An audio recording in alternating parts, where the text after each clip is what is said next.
देखिए ज़ारून भाई, आपको मेरी ज़रा भी फिक्र है तो आप ये निकाह नहीं करेंगे।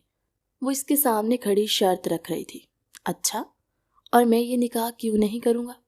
वो वेस्ट पे हाथ रखे इस आफत को देख रहा था जिसे कल वो अपने निकाह में लेने वाला था और पूरी जिंदगी इस आफत के साथ गुजारनी थी क्योंकि दुल्हा कल भाग जाएगा।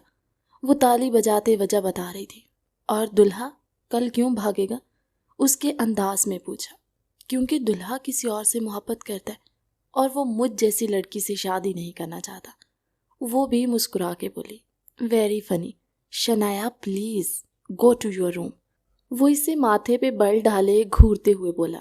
बाहर जहाँ सब मेहंदी के फंक्शन से फ्री होके अब आराम करने के लिए लेटे थे, वहीं ये आफत उसके कमरे में फिर से आती वही बात दोहरा रही थी। प्लीज ज़ारून भाई मान जाए ना, आप कितने अच्छे हैं, आपको तो कोई भी मिल जाएगी। वो मिन्नत करते बोली। और तुम्हें? ज़ारून एकदम पॉजेसिव हुआ। मुझे तो शादी ही नहीं करनी। मेरा शादी से क्या ताल्लुक वास्ता? मैंने तो बहुत सारा पढ़ना है, डॉक्टर बनना है, करियर बनाना है। अभी तो मेरी एज ही क्या है जो मैं शादी करके बच्चे पैदा करूं? आप समझ रहे हैं ना मेरी बात? वो अपनी बताते उसके 14 तबक रोशन कर गई। मतलब वो शादी नहीं करना चाहती थी और सबको बोलने की हिम्मत भी नहीं हो रही थी और इसे बलि का बकरा बना रही थी। You are mental case, out from my room. वो माथे पे बल डाले बोला। देखे, इस मेंटल केस से जान छुड़ा लें और शादी से इनकार कर दें, पर इनकार तो आप भी नहीं कर सकते। इतना हक हमें दिया किसने है? एक काम करें प्लीज, मेरी बात मान जाए और भाग जाएं। आप लड़कों का क्या है, भाग भी जाओ, एक अदद रात बाहर भी गुजारो, फिर भी किसी ने कुछ नहीं करना। हम लड़कियां तो भाग भी नहीं सकती।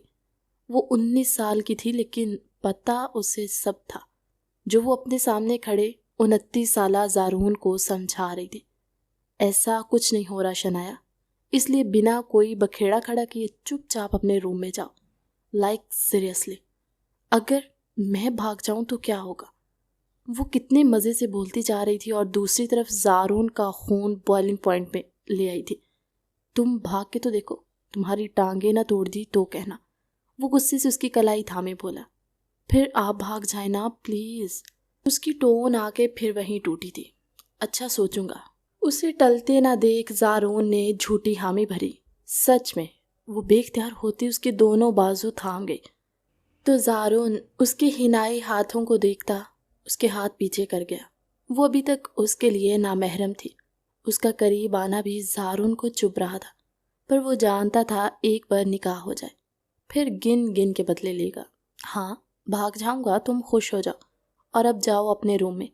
मुझे इधर उधर फिरती दिखाई न देना, समझी? वो इसे सख्ती से तनबीह करता आंखें दिखा रहा था। पक्का? प्रॉमिस नहीं घूमू फिरूंगी, बस आप भाग जाना मेरे स्वीट ज़ारून भाई। वो इसके गाल खींचते प्यार से बोलती बाहर निकल गई, जबकि ज़ारून ने आंखें मीचते अपना उमड़ता गुस्सा कंट्रोल किया। वो कहीं जाने वाला नहीं था, लेकिन वो कोई उल्टा कदम ना उठाए इसलिए उसके सामने ये हामी भरी, जबकि सुबह होने में अब चंद घंटे ही बाकी थे। सो गया मेरा शेर। हारून ने बिस्तर पे थके हारे अंदाज में आके बेड ग्राउंड से टेक लगाते मीरम को चूमते पूछा। बहुत थकाता है हारून आपका बेटा मुझे, सच में तिगनी का नाच ना चाहता है। जब से इसके पाँव लगे हैं तब से वो आगे आगे और पूरा घर पीछे पीछे होता है। अभी सिर्फ 1.5 साल का हुआ है तो स्पीड ऐसी पकड़ी होती है जैसे पाँव के साथ पहिए लगे और फिर हर चीज़ को उठा के मुंह में डालना। समझ नहीं आती माएँ कैसे संभालती हैं बच्चों को। वो अपने इयररिंग्स उतार के एक तरफ रखते अपने कानों को सहला रही थी।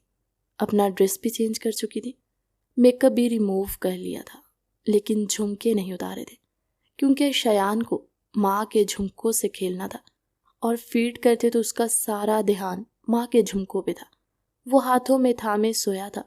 हारून ने उसके गिर्द हिसार बनाते उसे अपने सीने से लगाया और इसके माथे पे लब रखे। मीरम को अपने अंदर एक सुकून सा उतरता महसूस हुआ। आई नो, उस वक्त घर में शादी वाला माहौल भी है, मेहमानों की आमदोरफ्त भी है और फिर ढेरों काम। मैं तो खुद इतना थक गया हूँ यार कि क्या बताऊँ। अब कल खैर खैरियत से निकाह हो तो सुकून है। वो बस इतना ही बोल पाई। हारून ने उसकी नींद से भरी आवाज़ महसूस की तो उसका सर नीचे तकिए पे रखते उस पे अच्छे से कंफर्टर को उड़ाया और ख़ुद उठने लगा। कहाँ जा रहे हैं? वो इसकी कलाई थाम गई। नींद में भी हारून का उठ के जाना बर्दाश्त ना हुआ। शावर लेने जा रहा हूँ, सो जाओ तुम, आगे इतना थकी हुई हो, कहीं मैं भी ना थका दूँ। वो इसके कान में घुस के कहता उसकी कन पट्टी पे शिद्दत से लब रखता पीछे हटा कि वो ज़ेरे लब मुस्कुराई। मैंने कब कहा कि आपके लिए मैं थकी हूँ? वो गंभीर लहजे में बोली। हारून की एक हार्ट बीट मिस हुई। जानती हो कितना जुनूनी हो जाता हूँ, और इस वक्त तुम में हिम्मत नहीं मुझे सहने की, इसलिए ज़्यादा ओवर कॉन्फिडेंस मत हो।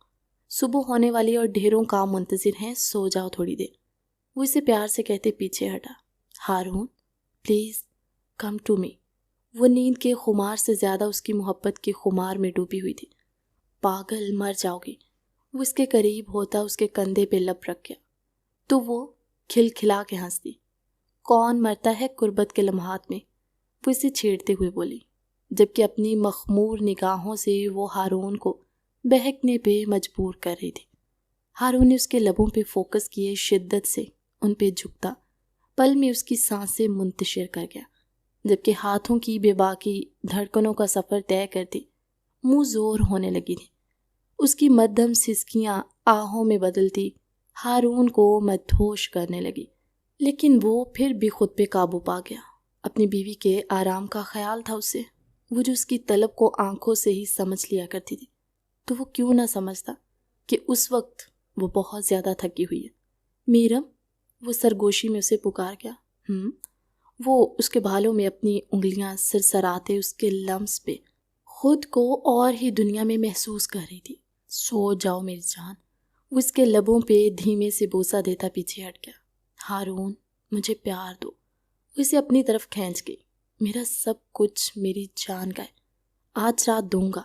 अभी सुबह होने वाली है, फजर की अजानों का वक्त हो रहा है, थोड़ी देर आराम कर लो। वो उसके माथे पे चूमती उसके बालों में उंगलियां चलाने लगा, और वो जो अपना आप उस पे निछावर करने को बेकरार थी, 1 मिनट से पहले ही नींद की वादियों में खो गई। हारून ने धीरे से उस पे कंफर्टर को दुरुस्त किया और खुद शावर लेने चला गया। क्यों फ़ोन नहीं लग रहा? कहाँ है ये? मसूद साहब का दिमाग घूम गया था। ऐन निकाह के वक्त ज़ारून गायब हो गया था, जबकि अंदर दुल्हन बनी बैठी शनाया के दिल में लड्डू फूट रहे थे। फाइनली उसकी स्कीम कामयाब हो गई। दुल्हा शादी से भाग गया था। उसके दिल को सुकून मिल रहा था। वो पहली दुल्हन थी जो अपने दुल्हे के भाग जाने पे बेइंतहा खुश थी और अपनी दोस्तों के साथ हंसी मजाक में मसरूफ़ थी, जबकि बाहर सब की जान पे बनी हुई थी। सिकंदर विला को खूब रोशनियों से सजाया गया था। इतना बड़ा घर, इसलिए निकाह की सुन्नत घर में ही अदा की जानी थी। अलबत्ता मेहमानों को खाने के लिए शहर के सबसे बड़े बैंक्वेट में दावत दी गई। घर में सिर्फ करीबी रिश्तेदार ही मौजूद थे। ख़ानदान, दोस्त और दूर पार के सब रिश्तेदारों को डायरेक्ट हॉल में बुलाया गया था। उसकी एक बड़ी वजह अम्मा भी थी, जो चल फिर नहीं सकती थी, और उनकी खातिर निकाह घर में ही हो रहा था। उनकी मौजूदगी में नहीं उठा रहा फ़ोन, पता नहीं अचानक कहाँ चला गया। हारून भी परेशान हो गया। इतनी लापरवाही वो कैसे बरत सकता है? महमूद साहब भी परेशान हुए। आखिर बेटी का मामला था, पूरा ख़ानदान इकट्ठा हुआ था। किस किस को क्या जवाब देते? बेटी का निकाह होते होते क्यों रह गया? जबकि अंदर जाके कोई बेटी से पूछता जिसका दिल कर रहा था कि वो भंगड़े डाले, नाचे, गाए। आखिर उसकी काविश रंग लाई थी। शादी से उसकी जान छुटी थी। मसूद सिकंदर और महमूद सिकंदर दोनों भाई थे। मसूद साहब के 2 बेटे थे, हारून और ज़ारून। हारून की शादी उसकी फुप्पो की बेटी मरियम से उसकी पसंद से हुई थी, जबकि उसकी वालिदा हाजरा बेगम की ख्वाहिश थी कि वो अपनी बहन की बेटी अपनी भांजी शफ़क़ को दुल्हन बनाए। पर हारून की ख्वाहिश पे वो चुप हो गई। पर उसका सारा नस्ला वक्तन फ़क्तन मीरम पे निकलता रहता था। महमूद साहब की इकलौती बेटी थी शनाया, जिसका रिश्ता बचपन से ज़ारून से तय था, और अब बड़ों ने फैसला लिया था कि इस रिश्ते को भी अब और मजबूत कर दिया जाए।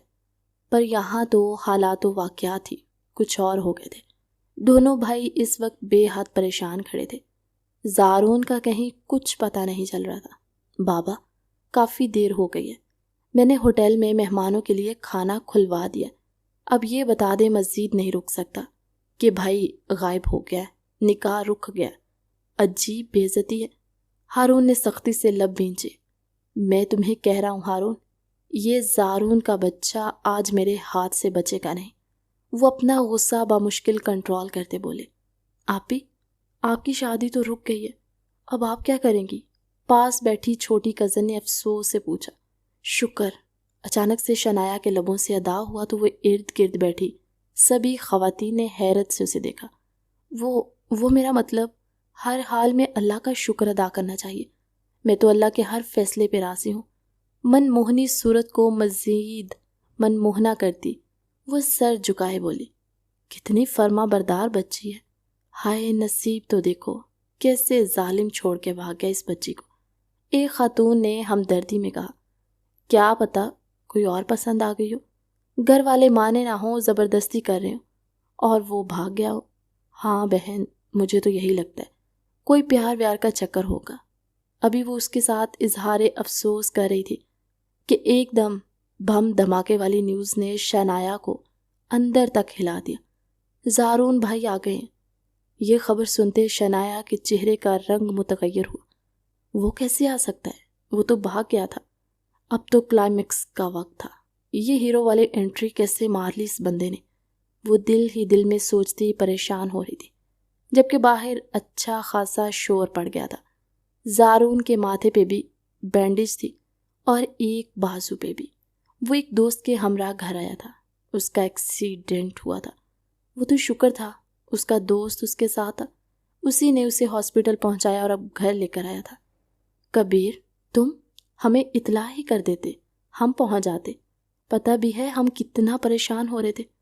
हारून ने अपने भाई की हालत देखते दुखी दिल से कहा, मैंने ही मना किया था भाई, मैं नहीं चाहता था आप लोग मुझे इस हालत में देखकर परेशान हो। वो गहरा सांस भरते बोला, या अल्लाह मेरा लाल, कितनी चोटें लगी हैं मेरे बच्चे को, अभी उसकी ज़िंदगी में आई नहीं और क्या हालत होगी मेरे बच्चे की। हाजरा बेगम को दिल के दर्द जुबान पे लाने का मौका मिल गया। महमूद साहब ने अपने भाई की तरफ हैरान नज़रों से देखा। मामा, ये चोटें मेरे नसीब में थी, और ये भी तो सोचे अल्लाह मुझे मौत के मुंह से निकाल के वापस लाया, शायद उसी लड़की के नसीब की वजह से, जो अभी कुछ देर में मेरे नाम से जुड़ जाएगी। ज़ारू ने बहुत प्यार से और धीरज से माँ को जवाब दिया। मतलब वो अपनी चोटों का जिम्मेदार शनाया को नहीं ठहरा रहा था, लेकिन जिंदा बचाने का क्रेडिट उस लड़की को ही दिया था। महमूद साहब उसके जवाब पे दिल ही दिल में मुतमईन हुए। निकाह की सुन्नत अदा होने लगी। मौलवी साहब, महमूद साहब और मसूद साहब के हमरा अंदर अम्मा बी के रूम में गए, जहां उस वक्त निकाह की सुन्नत की अदायगी होनी थी। शनाया महमूद बिनते महमूद सिकंदर, आपका निकाह ज़ारून मसूद वल्द मसूद सिकंदर के साथ 20 लाख सिक्का राजुल वक्त तय पाया है। क्या आपको ये निकाह कबूल है? शनाया तो मरने वाली हालत में आ गई थी। कैसे हाँ कह देती। शनाया, बोलो बोलो शनाया। उसे लगा सब उसका मजाक बना रहे। वो आंखें सख्ती से नीचे कबूल है कह गई। उसके पास अब सेकंड ऑप्शन नहीं बचा था। क्या करती? ज़ारो ने उसके सारे रास्ते बंद कर दिए थे। थोड़ी देर में लड़के से भी कबूल इजाब करवाते सब दुआ मांग रहे थे। मुबारक हो, निकाह मुकम्मल हुआ। मौलवी साहब के कहने की देर थी, सबके चेहरे खुशी से खिल उठे। ज़ारो ने पीछे होते चेयर के साथ टेक लगाते आंखें मूंद ली। सभी उसे मुबारकबाद दे रहे थे, जो वो खंदाए पेशानी से कबूल किए जा रहा था। घर में छोटा सा स्टेज बनाया गया। उस वक्त ज़ारून की हालत के पेश नज़र हॉल जाने का इरादा मुलतवी कर दिया गया। अब फ़ोटो सेशन शुरू हो चुका था। दोनों को स्टेज पे बिठाया गया, जबकि शनाया जालीदार घूंघट में थी। उसने गुस्से भरी निगाहों से ज़ारून को देखना चाहा, लेकिन ना देख पाई। उसके साथ बैठी तो हल्का सा टच होने पे ज़रा सा दूर खिसकी, जिसे ज़ारून ने फ़ौरन महसूस किया और धीरे से हाथ पीछे ले जाते उसकी कमर में हाथ डालते नामहसूस अंदाज में खींच के अपने बहुत करीब करते उसे साथ बिठाया। शनाया का दिल धक से रह गया। उसके हाथ का लम्स पहली बार वो अपनी कमर पे महसूस करते लर्जी थी और उसका लरजना ज़ारून ने दिलो जान से महसूस किया था। उसके लबों को धीमी मुस्कान ने छुआ। उफ, ये सब क्या हो गया? मैं ज़ारून भाई की जान ले लूँगी। जब भाग गए थे तो वापस क्यों लौटे? वो इस वक्त ज़ारून के रूम में थी और सबके जाने के बाद बिस्तर से उठते पूरे कमरे में चक्कर लगाते जा रहे थे और अब तो चक्कर लगाते लगाते उसके पाँव शिल हो गए थे। ये हील्स! वो सेज सजाए बिस्तर पे आके ढप बैठती अपनी हील उतारने लगी, लेकिन बार बार उसका कामदार दुपट्टा मुंह के आगे आता उसे तंग करने लगा। तो पहले उस दुपट्टे से जान छुड़ाई और इससे बिस्तर पर फेंकने वाले अंदाज में पटका। अब झुक के अपनी हील्स को खोल रही थी, जबकि छोटा सा ब्लाउज और इसकी धूतिया कमर को वाजे कर रहा था। धीरे से दरवाज़ा खुला। शनाया ना देख सकी, उसकी दरवाजे की जानिब पीठ थी, जबकि वो अपनी हील्स को खोलने में बुरी तरह मसरूफ़ थी। ज़ारून की निगाह उसकी कमर पे जा ठहरी। पूरे इस्तेहकाक से वो इस पे नज़रें जमाए आंखों में खुमारी भरे उसे देखे जा रहा था। बहुत कुछ उसने सोच रखा था और अब सब पे अमल दरामद करते उसने शनाया की जान हथेली पे लानी थी कि वो उसके बिना रह ही नहीं सके, उसके रंग में रंगती चली जाए। लेकिन इस आफत को काबू करना इतना आसान कहाँ था। उफ, शुक्र है जान छूटी। पता नहीं भाभी को इन हील्स में क्या पसंद आया। वो हील्स को एक तरफ करती अपने नाजुक पैरों को दबाती उठ खड़ी हुई और अचानक पलटी थी। अपने सामने ज़ारून को देखती एक बार फिर उसके ज़ख्म ताज़ा हो गए। पास पड़ा कामदार दुपट्टा उठाते खुद पे लेते वो ज़ारून की जाने बढ़े। आप चीटर हैं ज़ारून भाई, आपने मुझसे कहा था आप भाग जाएंगे, लेकिन आप ऐन निकाह के वक्त पहुंच गए। सारा प्लान चौपट कर दिया। आपको ऐसा। वो बोलते बोलते थमी। उसकी निगाहें अब उसके माथे के बैंडेज पे जा ठहरी और बाजू पे भी पट्टी बंदी देखते वो ठहर सी गई। ये सब कैसे? अब की बार उसकी आवाज़ लड़खड़ाई थी। वो उसके माथे पे लगी चोट देखती एक पल को सब भूल गई थी, जबकि ज़ारून उसका हाथ थामे अपने दिल के मकाम पे रख गया। यहाँ भी बहुत गहरी चोट लगती है जब तुम मेरे नाम के साथ भाई लगाती हो। अब खुदा का खौफ करो, निकाह में हो मेरे। वो इसके सर पे हल्की सी चपत लगाता बिस्तर की जाने पड़ता, अपनी शेरवानी को खोलता एक तरफ रख गया। अच्छा बताएं ना, ये सब चोटें कैसी आई? वो जानने के लिए बेचैन हो रही थी। बस यूं ही छोटा सा एक्सीडेंट हो गया। वो बेड ग्राउंड से टेक लगाता धीरे से बोला। मतलब आप भागे नहीं थे निकाह से? वो सदमे में आई। नहीं, क्यों भागता मैं? सबको शर्मिंदा कर देता। वो मुंह बना के बोला। फिर मुझसे झूठ कहा था आपने? उफ, और मैं आप पे यकीन कर गई। शनाया तो सदमे में चली गई। तुम्हारी गलती है। वो अपनी कमीज के कफ लिंक्स खोलता, अपने बाजू मुश्किल सीधी करता, कमीज उतारा था। मैं हेल्प कर दूं? वो उसके पास आके बैठते बोली। नहीं, दूर रहो। वो एकदम से उसे झटक गया। शनाया ने हैरानी से उसे देखा। मैं अपने काम खुद करने का आदी हूँ। और जाओ, तुम भी चेंज कर लो। कौन सा हमारी शादी में तुम्हारी रजामंदी शामिल थी जो यूं बन सवर के बैठी हो? ज़ारून के बेतासुर लहजे में कई बातें शनाया का दिल दुखा गई। दिल से हो या जुबान से, शादी तो शादी होती है ना। वो बड़बड़ाते हुए उसके पास से उठी कि ज़ारून ने उसे खींच के अपने ऊपर गिरा दिया। वो इसके जख्मी बाजू पे हाथ रखे खुद को गिरने से बचाती अपना हाथ फौरन से हटा गई। तुम मानती हो इस शादी को? वो इसको मुकम्मल अपने हिसार में लेता उसकी कमर पे गिरफ्त सख्त कर गया। क्या आप नहीं मानते? वो उल्टा सवाल करने लगी। शादी से इनकार तुम्हें था, मुझे नहीं। वो इसके बालों में उंगलियां उलझाते गंभीर लहजे में बोला। वो तो अब भी है। मुझे पढ़ना था। आप चाहते तो भाग जाते, मेरा इतना सा ही साथ दे देते, क्या चला जाता आपका? तुमसे किसने कहा कि शादी के बाद तुम पढ़ नहीं सकती? वो इसे उठा के अपने साथ बिठाता खुद बेड ग्राउंड से टेक लगा गया। तो शादी के बाद कौन पढ़ सकता है? मीरम भाभी को देख ले, उनका कितना दिल था एडवोकेट बनने का, क्या हुआ? जिस दिन पेपर्स थे उस दिन उनकी डिलीवरी थी। अब शादी के बाद औरत घर ही संभालती है या बच्चे पैदा करती है, एक और काम भी करती है, वो जो नॉन स्टॉप शुरू हो गई थी। ज़ारून की बात पे थमी। वो क्या?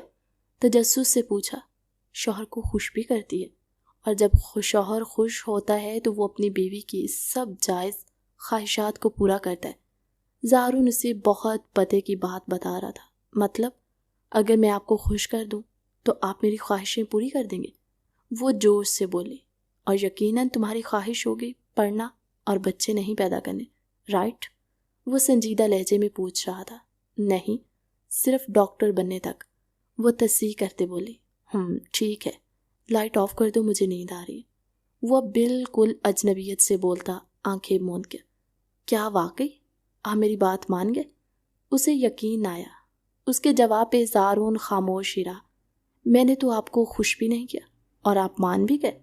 वाह क्या बात है। शनाया लाइट ऑफ कर दो, वो आंखें मींचे ही दोबारा बोला तो वो झट से उठती लाइट ऑफ करके खुशी से मुस्कुराते हुए ड्रेसिंग रूम की जाने की, जबकि ज़ारून ने सीधे चित लेटते कब से आंखें खोली। जिंदगी के 29 साल उसने खुद को अपने महरम, अपने शरीके हयात के लिए संभाल के रखा। अपने सारे जज्बे आज की रात वो अपनी शरीके हयात पे निछावर करके अपनी जुनूनियत की नई दास्तान रकम करना चाहता, लेकिन यहाँ मुकाबिल को परवाह ही कहाँ थी। उसके अंदर तो ज़ारून को लेके कोई जज्बा ही ना था। जितना वो उसे पाने के लिए जुनूनी हो रहा था, उतना ही वो डॉक्टर बनने के लिए जुनूनी थी, और अनकरीब दोनों ही अपने अपने जुनून की आग में जलने वाले थे। आह! अचानक ही मीरम के लबों से सिसकी बुलंद हुई। इसमें दर्द का अंसर शामिल था। क्या हुआ मीरम, तुम ठीक नहीं लग रही? वो एकदम पीछे होता बौखलाते हुए उसका चेहरा अपने करीब करता फिक्रमंदी से बोला, मैं ठीक हूँ हारून, फिक्र ना करे। वो वापस उसे अपनी तरफ खींचते बोले, मीरम तुम्हारी सिसकियों में दर्द की लहर थी, मुझे बताओ सच सच, क्या कहीं कोई तकलीफ है, दर्द है? वो पीछे होता इसे कवर करता अपनी गोद में बिठा गया तो वो उसके सीने पे सर रखे आंखें मूंद गई। शायद डेज आने हैं इसलिए थोड़ा पेन है। वो शर्माते हुए बोली, उफ तो पहले बता देती, पता भी है इन लम्हात में मैं जुनून सब्र चाहता, मेरे अंदर तुम भी हद करती हो। वो इससे डपटते हुए बोला, आप भी तो कितने दिनों से सब्र करके बैठे थे, मुझे दिल नहीं किया आपको रोकने का या कुछ भी कहने का। वो इसके लबों को चूमती उसके गालों पे हाथ जमाए बोली, पागल, मैं मोहब्बत करता हूँ तुमसे, तुम मेरा इश्क हो, जुनून हो, बहुत प्यार करता हूँ तुमसे, लेकिन इसका मतलब ये नहीं कि मैं खुद गर्ज हूँ, अपनी परवाह करता हूँ बस। ऐसा क्यों सोचा मीरा? मुझे तुम्हारी बात ने दुख दिया है। वो उसको एक तरफ बिठाता उठने लगा। कहाँ जा रहे हैं? ऐसे जाएंगे तो मैं रो दूंगी। वो आंखों में आंसू भरते बोली, कहीं नहीं जा रहा, यहीं हूँ तुम्हारे पास। वो फिर उसके करीब होता पीछे होकर बैठा तो वो उसकी गोद में चढ़ गई। क्या कर रही हो मीरम, लग जाएगी। उसका रफली अंदाज देखता वो फिक्र से बोला, I need your love, just love me. वो उसके इतराफ टांगे जमाए बैठती, उसके लबों पे बुरी तरह झुकी और उसकी सांसों को इनहेल करने लगी। हारून ने बिल्कुल उसका साथ ना दिया तो वो मजीद गुस्से से उसके लबों पे कहर डालने लगी, आए मिजान, बस कर दो, इन होंठों पे रहम करो, मैं सुबह क्या मुंह लेके बाहर जाऊंगा। वो मासूम शक्ल बनाता बोला, फिर मुझे प्यार दो, ढेर सारा। वो मदहोश को नवाज में बोलती हारून के सोए जज्बात को जगा गई। एक झटके से उसे नीचे करता उस पे साया फगन हुआ। मैं तो रियायत दे रहा था, पर तुम्हें चाहिए नहीं तो जान, अब मेरी कुर्बत में सिसको। वो इसके लबों पे झुकता इसे अपनी आगोश में ले गया। अपने सीने पे वजन महसूस करते ज़ारून की आंख खुली। बामुश्किल आंखें खोलते देखा तो शनाया उसके सीने पे सर रखे गहरी नींद में सो रही थी। तकरीबन वो आधे से ज़्यादा उसके ऊपर मुंतकिल हुई थी। उसका रुई जैसा नरमो मुलायम जिस्म अपने साथ टच होता महसूस करते ज़ारून के दिल में अनगिनत जज्बात जागे थे, जिन्हें बामुश्किल थपक थपक के सुलाता वो पागल होने को था। धीरे से उसका बाजू अपने ऊपर से हटाया तो वो मज़ीद कसमसा के उसके नज़दीक हुई। उसकी हर अदा ही जानलेवा थी। उसकी मध्यम सांसें ज़ारून की गर्दन को झुलसा रही थी। इस बार वो जब्त ना कर सका और झटके से इसे खुद से दूर धकेला कि वो हड़बड़ा के उठ बैठी। क्या हुआ, जलजला आया है क्या? उसे लगा नींद से उठाने की वजह जलजला था। अगर अब तुम मेरे करीब हुई तो जलजला आए या ना आए, तुम नहीं बचोगी। वो गुस्से से उठता इसे वार्न कर रहा था। मैंने क्या किया है?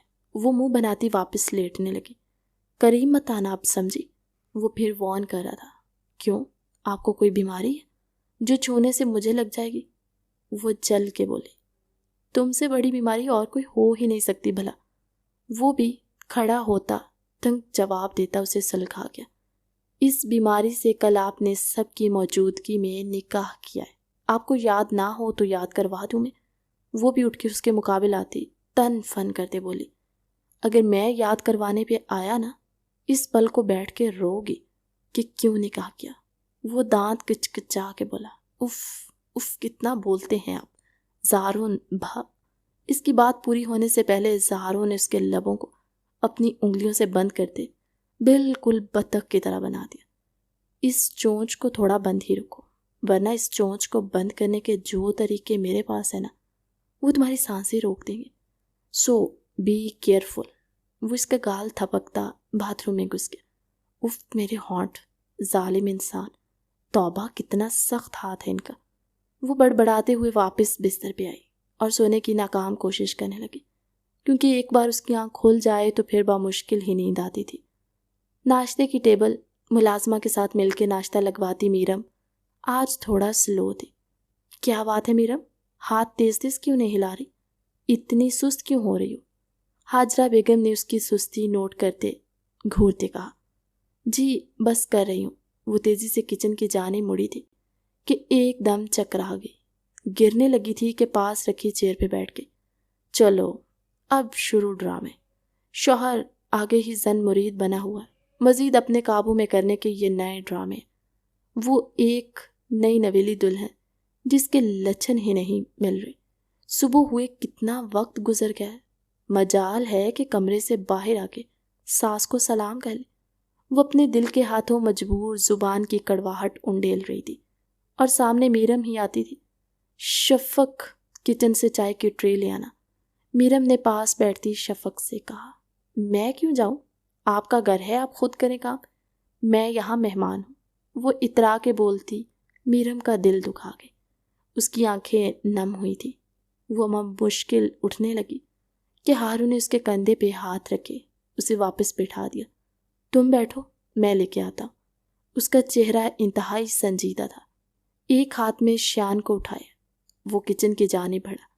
अरे हारून, आप क्यों जा रहे हैं किचन में? मैं ले आती हूँ। शफक घबरा के फौरन उठी। ज़रूरत नहीं, तुम मेहमान हो और हम मेहमानों से काम नहीं करवाते। वो इससे टक्का सा जवाब देता आगे बढ़ गया। किचन का सारा काम सारा और बानो दोनों मुलाजमाएं थी, उन्होंने संभाला हुआ था। अरे भैया, आप क्यों आ गए किचन में? हम बस ला रहे थे सब। सारा ने सारा सामान ट्रॉली पे सेट करते कहा। हम ले आए और प्लीज़ मीरम के लिए अलग से ट्रे में नाश्ता रख दे। वो अपने कमरे में नाश्ता करेगी। उन्हें बोलता वो बाहर निकला तो सीढ़ियाँ उतरते ज़ारून और शनाया को देखा, जिन्होंने फ़ौरन से सलाम किया। वो भी खुश दिली से सलाम का जवाब देता शनाया के सर पे हाथ रख गया, जबकि ज़ारून ने शयान को अपनी बाहों में भरा। देख के चोट लगी है तुम्हें? वो इसकी फिक्र करते बोला। यार भाई, इतनी भी नहीं लगी कि फूलों जितना वजन न उठा सकूं। वो शयान के चेहरे पे प्यार करता इसे गोलू से प्यार बटोर रहा था, जिसने हमेशा की तरह ज़ारून की नाक को अपने मुंह में लिया। अस्सलाम वालेकुम मामा, भाभी कैसी हैं? तबीयत ठीक नहीं लग रही। ज़ारून को मीरम का जर्द चेहरा पल में खटका, जबकि ज़ारून की बात पे वो धीमा सा मुस्कुरा दी। भाभी आप ठीक है? आपको बुखार है? शनाया भी फिक्रमंद होती उसके पास जा बैठी। कौन सी सास, कैसी सास? उसने तो ध्यान ही न दिया। और इस बात से हाजरा बेगम को सख्त गुस्सा आ रहा था। शनाया मैं ठीक हूँ, बैठो तुम लोग, नाश्ता करो। सारा बानो सब कुछ टेबल पे सर्व कर चुकी थी। अचानक से हारून को मीरम को अपनी बाहों में भरती देख सब हैरत ज़दा रह गए। खुद मीरम भी घबरा गई। क्या हुआ? मीरम बेटा ठीक है ना? मसूद साहब अंदर आते अपने बेटे की ये हरकत देखते गहरा सांस भरते बोले, नहीं बाबा, इनकी तबीयत ठीक नहीं है, रूम में लेके जा रहा हूँ। वो इन्हें अदब और संजीदगी से जवाब देता सीढ़ियाँ चढ़ गया। तौबा इस्तग़फ़ार, ये दिन भी देखना था। कोई बड़े छोटे का शर्म लिहाज नहीं। हाजरा बेगम सर नफ़ी में हिलाते बोली, जबकि बाकी किसी ने कोई भी तबसरा करना ज़रूरी ना समझा। सभी हारून की मीरम के लिए दीवानगी से वाकिफ़ थे। शनाया ने मुस्कुराते हुए सास को देखा, जो इन दोनों का प्यार देख देख चल रही थी और सोच रही थी आने वाले वक्त में जब इसका और ज़ारून का प्यार देखेंगी तो बेहोश ही ना हो जाए। आप भी हद करते हैं हारून, क्या सोच रहे होंगे सब? मैं नीचे ठीक थी। वो खजल का शिकार हुई। हारून ने उसे बहुत ही आराम से बेड ग्राउंड से टेक लगा के बिठाया और नाश्ते की ट्रे उसके सामने रखी। किसी की परवाह करने से पहले अपनी परवाह करनी चाहिए पागल। क्या फ़ायदा तुम्हारा इतना पढ़ने का? अगर कुछ अरसा और पढ़ लेती तो वकील बन जाना था, पर समझ नहीं आती। कैसी वकील बनती तुम, जब तुम्हें खुद अपने हक के लिए बोलना नहीं आता? तुम किसी और के लिए क्या बोलोगी? वो इसको खुद नाश्ता करवा रहा था।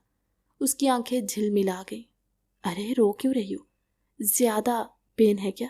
वो इसका चेहरा अपने हाथों में भरते बोला, हारून, मुझे वकील बनना था, पर आज न जाने कैसे वो दिल की बात करके, शायद हारून की हद से ज़्यादा केयर और मोहब्बत से वो अपने दिल की बात कर गई। तो इसमें इतना रोने वाली क्या बात है? हाफ सेमेस्टर तो तुम्हारा हो गया, बाकी का भी मुकम्मल करके प्रैक्टिस कर लो। मेरी मीरम एडवोकेट बन जाएगी, सिंपल।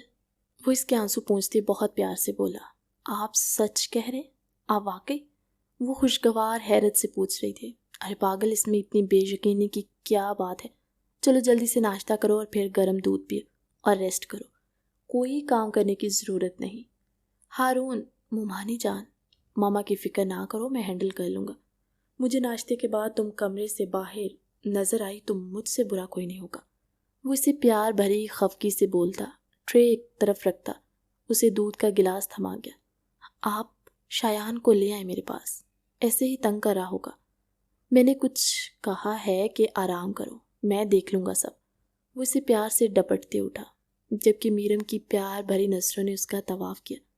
ऐसे क्यों देख रही हो? इसकी नज़रों की तपश खुद पे महसूस करता वो उसकी जानिब देखता बोला, अल्लाह आप जैसा हस्बैंड सबको दे, लेकिन हारून सिकंदर सिर्फ मुझे दे, आमीन। उसकी दुआ पर हारून के लब मुस्कुराहट में डले, जबकि वो ये नहीं जानती थी कि महबूब जब दिल में घर कर लेता है तो उसके लिए सब कुछ त्याग दिया जाता है। वलीमे की तकरीब में आमो ख़ास को मदऊ किया गया था। ज़ारून और शनाया चांद सूरज की जोड़ी लग रहे थे। उनकी खूबसूरती को चार चांद लगाने वाले उसके भाई और भाभी थे। हर तरफ रोशनियां बिखरी हुई थी। इतने में वेटर बड़ी सी ट्रॉली में केक लाते सबको हैरान कर रहे थे। Happy married life. हारून ने ज़ारून को गले से लगाया। ये सब हारून ने उसके लिए प्लान किया था।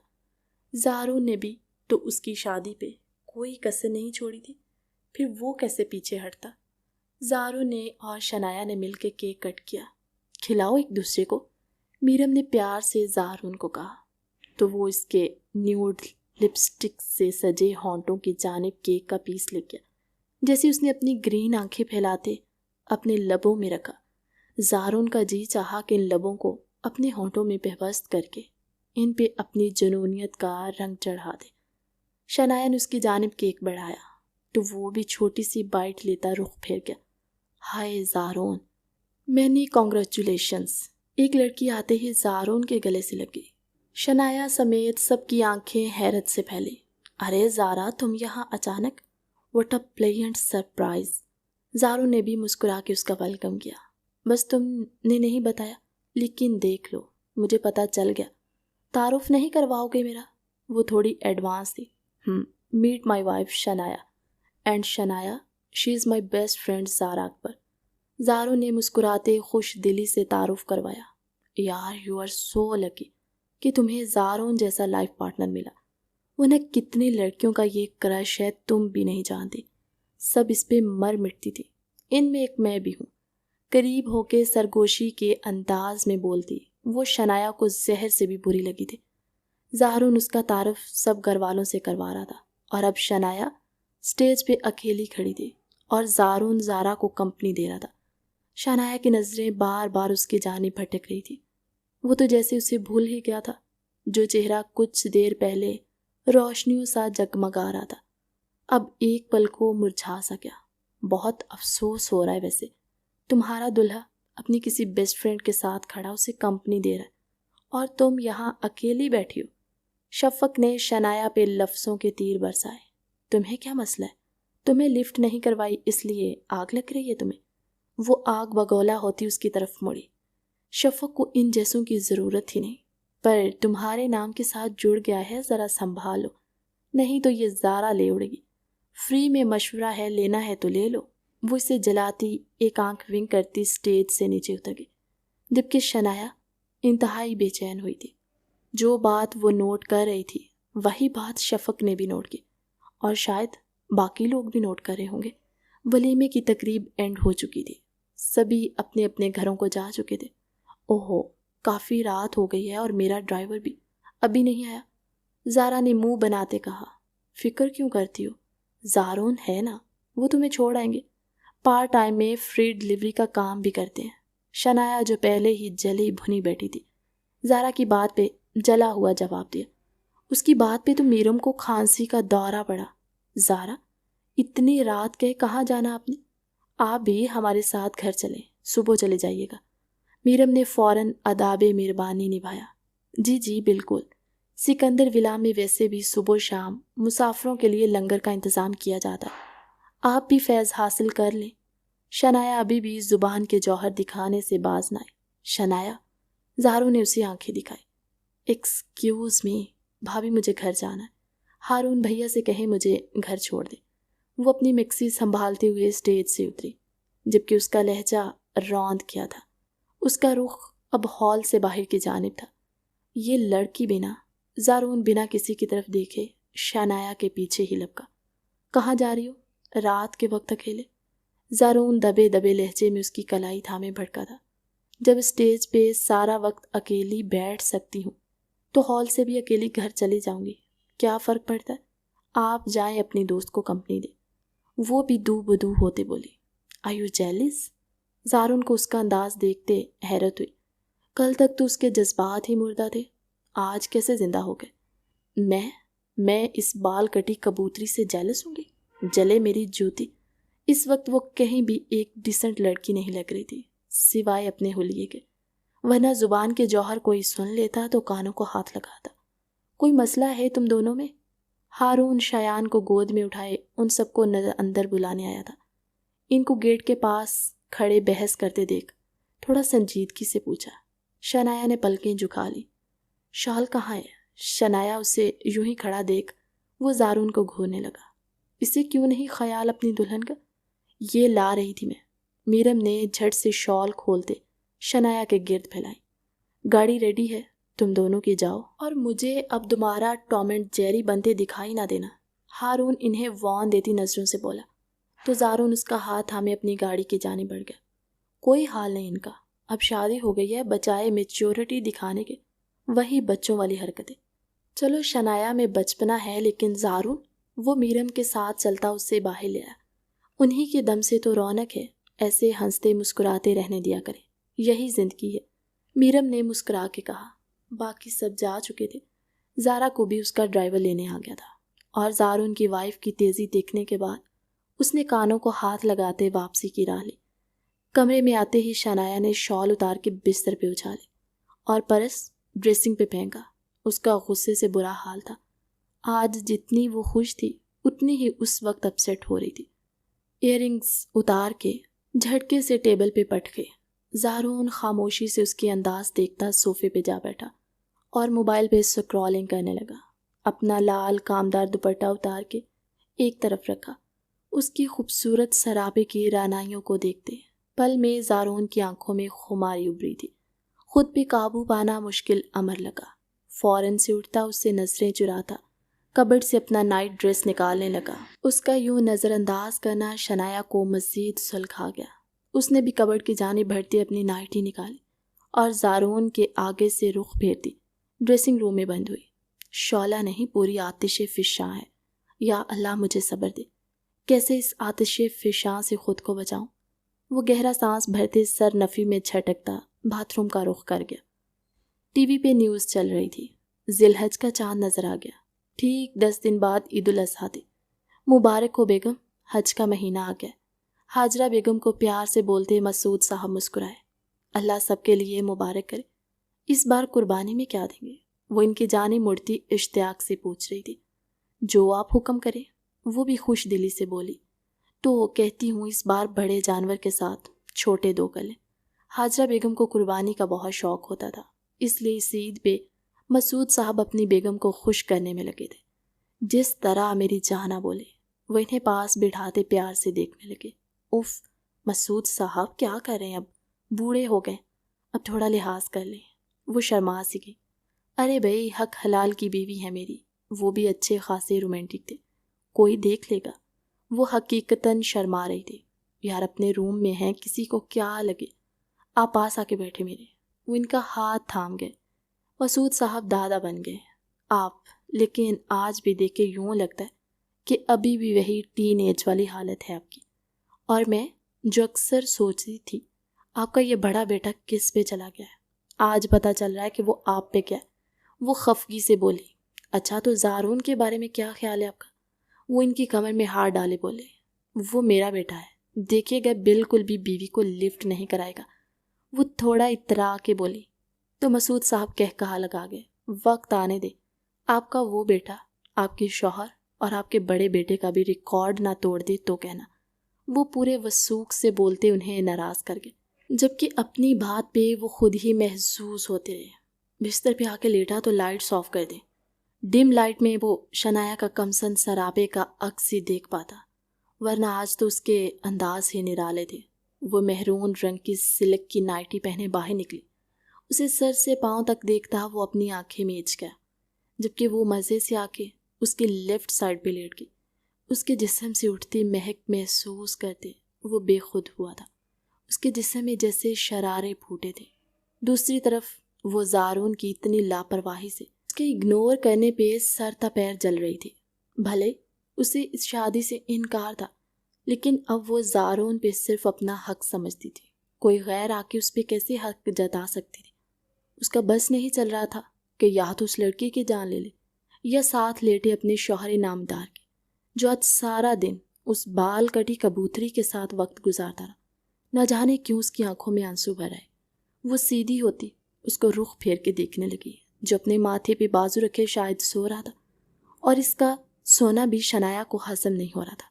धीरे से खिसक के उसके करीब हुई, जबकि उसका यूं पास आना ज़ारून को हैरत में डाल रहा था।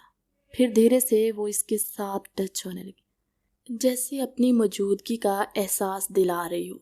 ज़ारून अपना दिल हथेली पे धड़कता महसूस कर रहा था, लेकिन उसको हुनूस चुप और बेतासुर देख वो मज़ीद खिसक के करीब हुई। उसकी धड़कनें वो अपने कंधों से मस होते महसूस करते अपने लब दांतों तले कुचल गया। क्या मसला है शनाया, क्यों करीब आ रही हो? वो झंझला उठा, जबकि उसके इस कदर हार्श रिएक्ट पे वो अपनी आंखों में आंसू बह लाए। दूर होके नहीं सो सकते, वो अभी भी तपा हुआ था। उसकी बात का जवाब देना चाहा, लेकिन आंसुओं ने गले में आवाज़ ही दबा दी। फौरन से पीछे होती अपना तकिया उठाते सोफे पे जाके लेट गई।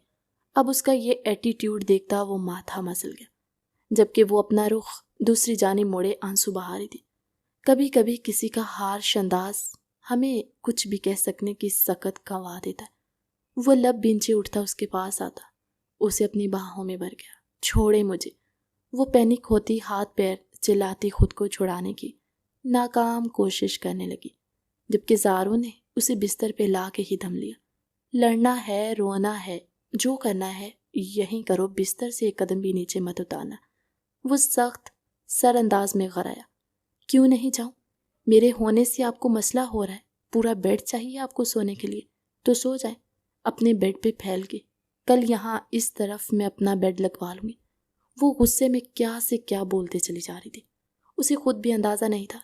शनाया, मैंने तुम्हें बेड पे सोने से मना नहीं किया, लेकिन तुम भी जानती हो तुम किस कदर मेरे करीब आ रही थी। यार, महरम हो मेरी, जहाँ इस रिश्ते में हो। बंदा बशर हूँ, बहक गया तो कल कोई इल्ज़ाम भी मुझे दोगी। मुझे आपके सीने पे सर रख के सोना था, जैसे बाकी कपल सोते। वो मुंह बसूरते अपना मुद्दा बयान करने लगी। बात सिर्फ यहाँ तक नहीं रहेगी ना, तुम समझ नहीं रही। वो जिद आया, तो आप समझा दें क्या मसला है आपको। मैं सीने पे सर रख के सो नहीं सकती। और वो बाल कटी कबूतरी सीधा आपके गले लग गई। उसे आपने कुछ नहीं कहा, जबकि मेरा हक है सारा, मुझे दे नहीं रही। और उसे, वो घुटनों के बल आगे को होती उसके पास पहुंची, जो हैरत से उसे ही देख रहा था। अभी उसकी बात पूरी नहीं हुई थी कि ज़ारो ने उसकी कमर में हाथ डाले, उसे अपने सीने से झटके से लगाया। दोनों की धड़कनों ने एक दूसरे के संग मिलके अपनी सरगम छेड़ी थी। तो तुम्हें बीवी वाले हक चाहिए। अब की बार ज़ारोन का लहजा जुनूनी सा महसूस हुआ। बीवी हूँ तो बीवी वाले ही लूँगी ना, शौहर वाले लेने से तो रही। और अगर इन हकूक़ को हासिल करते बच्चा हो गया तो तुम्हारी पढ़ाई का खर्च होगा। एक पल को खामोशी छा गई। आप मुझे उल्लू ना बनाए।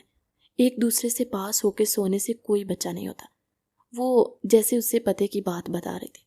जब नज़दीकी आएगी तो तूफान खुद ब खुद आ जाएगा।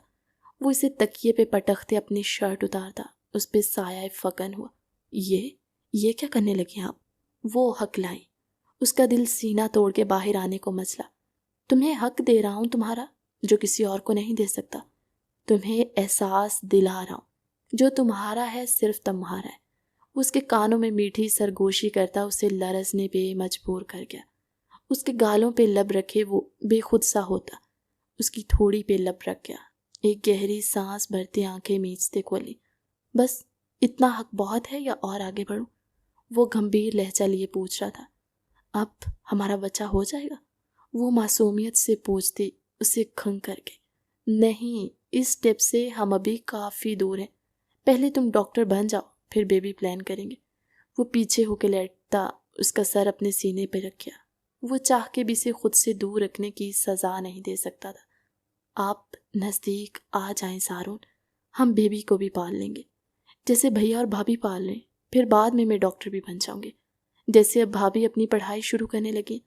वो उसके सीने पे हाथ रखे उसके सीने के बालों में हाथ उलझाती, इसे अजीब खुशगवार हैरत में मुब्तला कर गई।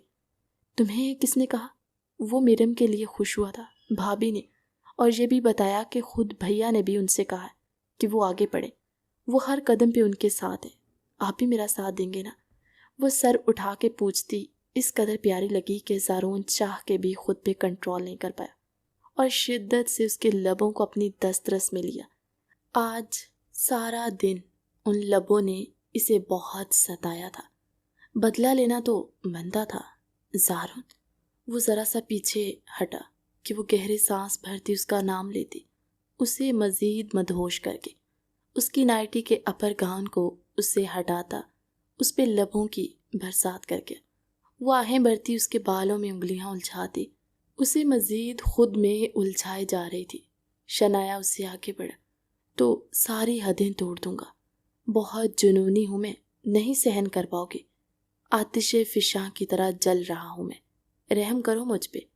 वो ज़रा सा ऊपर होता बोलता पीछे हटा कि ऊपर की तरफ उठते उसने ज़ारून के होंठों को अपनी सख्त गिरफ्त में लिया। ऐसे मोड़ है वो इसे मुकम्मल किए बिना कैसे छोड़ के जा सकता था। उसके इस अमल ने सारे बंद तोड़ दिए। अब ज़ारून के अंदर का तूफान बाहर निकलने को बेताब हुआ। दोनों ही एक दूसरे में गुम, सब कुछ भुला बैठे। उसका जुनूनी अंदाज सहन करती शनाया की बस हुई थी। आंसू पलकों की बार तोड़कर बाहर आए थे, लेकिन वो भी उसके साथ उसके प्यार में गुम हुई थी। मुझे प्यार दो, मुझे प्यार दो, दिल बेकरार है, मुझे प्यार दो। बरसों किया है मैंने इंतज़ार, मुझे प्यार दो, मुझे प्यार दो। वो दोनों ही गहरी नींद सोए थे जब छोटे से शयान ने कॉट से निकलकर मज़े से माँ बाप के पास जाते उनके ऊपर लेट गया। उसका सर माँ के ऊपर था, जबकि धड़ बाँ पे फैलाए। वो हंसे जा रहा था। अचानक से हारून की आंख खुली। अपने बेटे की इस कदर प्यारी शरारत पे उसके लबों पे मुस्कान ने अहाता किया। वो उठ के बैठता शायान को अपनी गोद में कर गया ताकि मीरम की नींद खराब ना हो। उठ क्या मेरा शेर, सुबह सुबह क्या स्कूल जाना होता है जो जाग जाते हो? वो बेटे को सीने पे लटाए उसको गुदगुदाने लगा। वो खिलखिला के हंस दिया। उसकी खिलखिलाहट से कसमसाते मीरम भी जागे। शायान, बच्चे सुबह सुबह क्यों जागे? वॉल क्लॉक पे वक्त देखती मीरम ने आभासी लेते पूछा। ये हमारा टाइम है मैडम, आप सो जाए, मैं इसे बाहर ले जाता हूँ, तुम आराम करो। वो मीरम के माथे पे बोसा देता उठा। हारून, वो पीछे से उसका हाथ थामे रोक गई। प्लीज़, आप मेरी आदतें ना बिगाड़े, बाद में आपने ऑफिस चले जाना है, मेरी आदतें ख़राब हो जानी है। वो उठते हुए बाल संवारते बोली। कर ले ख़राब, हैंडल कर लूँगा। वो आंख विंक करता उठ गया था। इतना प्यार क्यों करते हैं हारून? कभी कभी तो मुझे डर लगने लगता है। वो नम लहजे में बोली थी। बीवियों का गिला होता है कि प्यार क्यों नहीं करते, और तुम्हारा गिला है क्यों करते? यार यहाँ आओ, मैंने कुर्बानी के लिए जानवर देखे हैं। वो कुछ याद पे उसे मोबाइल मोटे मोटे और खूबसूरत बकरे दिखाने लगा। माशाल्लाह, ये तो बहुत प्यारे हैं, आपने ख़रीद लिए?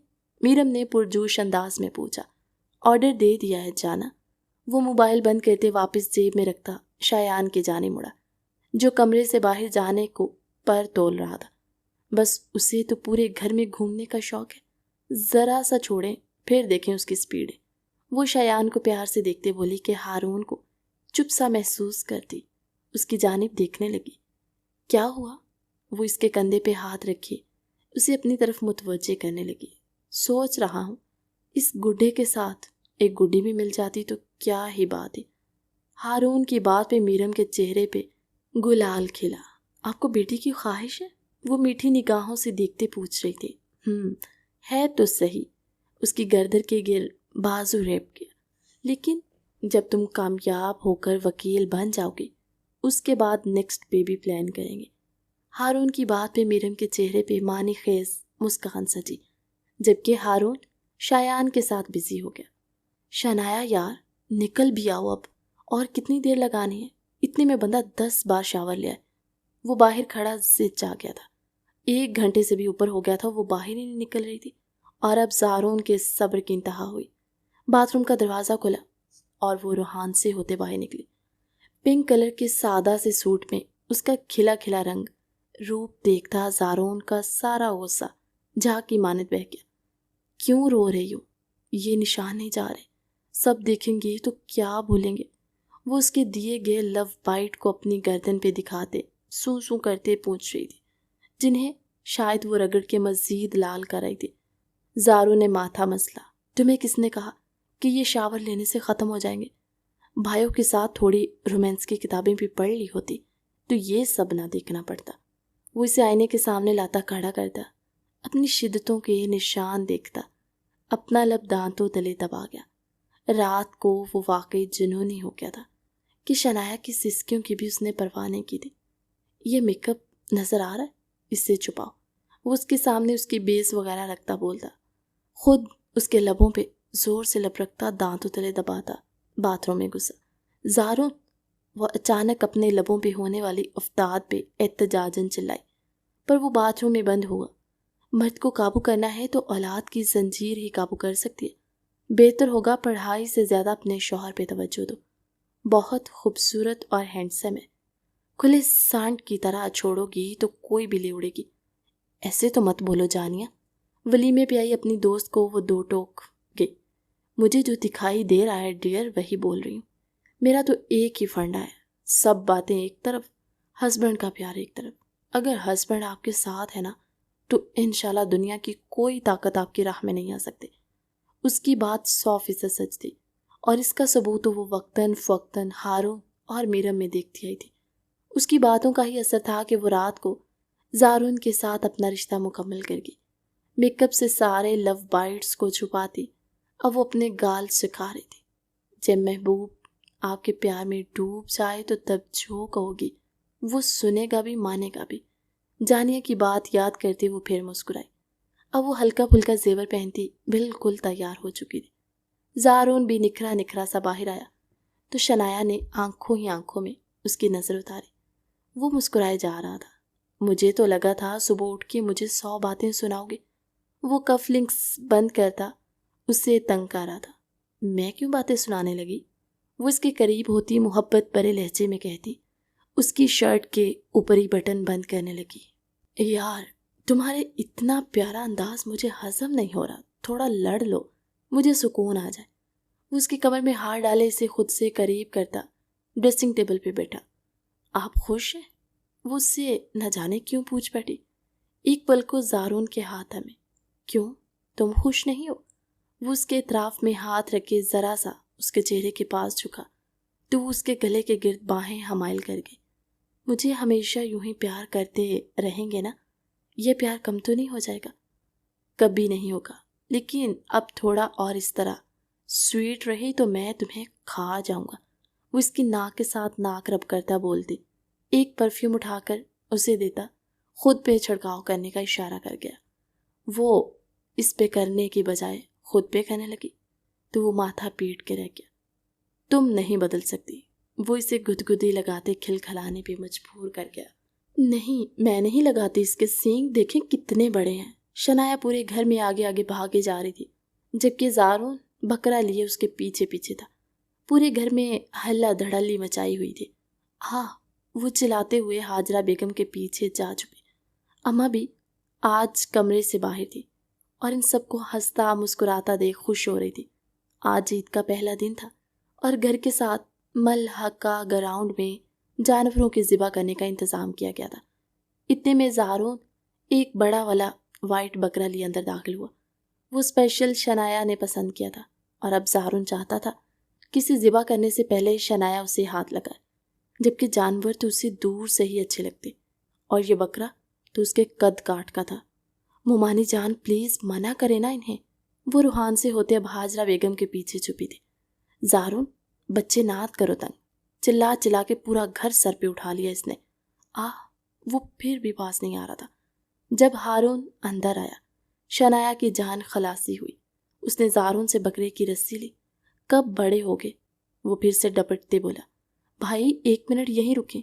वो इसे दरवाजे के पास ही रोक गया और शनाया जो शुक्र का सांस लेती हाजरा बेगम से बातें कर रही थी, अचानक ही ज़ारून ने उसे बाहों में थामा और दरवाजे के पास ले जाते बकरे को छूने का कहा। नहीं नहीं ज़ारून, वो इसके गले से चिपक गई थी। एक बार हाथ लगाओ फिर जान छोड़ूंगा, वो भी अपने नाम का पक्का ज़ारून। हारून ने उसे तनबीह अंदाज में घूरा तो ज़ारून एक आंख विंक कर गया। नहीं, ये सींग मारेगा। वो जो छूने लगी थी वापस हाथ पीछे खींच लिया। नहीं मारता, हाथ लगाओ। ज़ारून भी जैसे जिद में आ गया था और शनाया जब उसने हाथ लगाया तो ही ज़ारून को सुकून आया। आपने सही कहा था मसूद साहब, ये तो आपका और हारून का भी नंबर क्रॉस कर गया। आप दोनों से बड़ा सन मुरीद बन गए। हाजरा बेगम सर नफ़ी में हिलाती अफसोस से बोली, जबकि मसूद साहब के साथ वहां आते महमूद साहब का कहा भी बरजेस्ता था। आहा, थक गए।